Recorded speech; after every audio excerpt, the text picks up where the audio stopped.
Good evening, Mr. Florence. Good evening.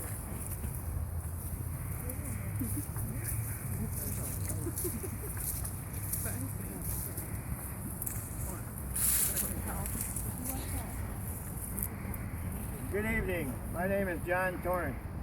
I was born in New York in 1833, moved to Grand Haven through Canada in 1854. There I was employed by Mr. Ferry, who owned a machine shop and a lumber mill. We built a saw for a mill in Muskegon, and it was my job to install the machinery. As I remember, the boat ride on the lake was very rough and windy. As there were no piers here at the time, we had to turn around as we couldn't get into the harbor. After having enough of that boat, I traveled overland up a rutted trail. That was what passed for a road back then. After finishing the job, L.G. Mason offered me a position at that mill. 2 years later, I bought a mill in Grand Haven, moved the machinery here, and built my first lumber mill.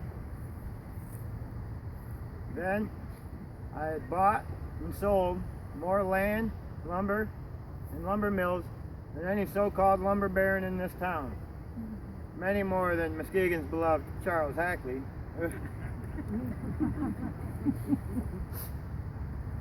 After operating the first mill a few months, I was joined by my brother Usaw, and together we revolutionized the modern lumber mill.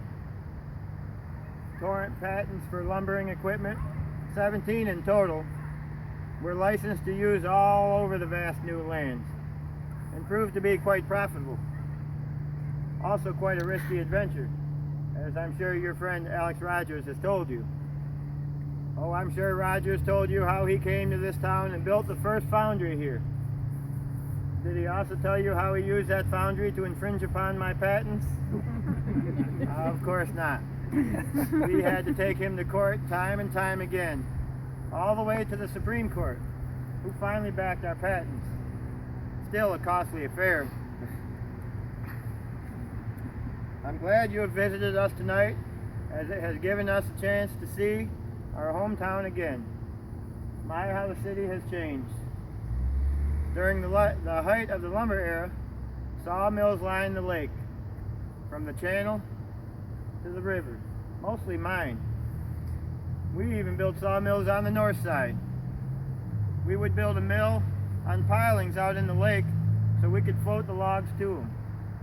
Most mills would take their edgings and their sawdust and throw it in the lake between the shore and the mill to make more usable space.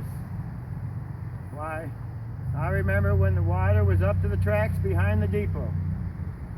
I see today we have made a lot more usable space. I see that it's good to see the depot is still here, and the Grand Trunk Freight Depot is still here. Also good to see the Century Club still here.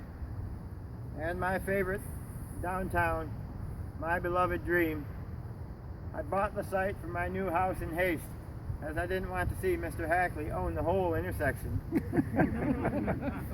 And then I built a house, bigger and more expensive than any of those shacks down the street.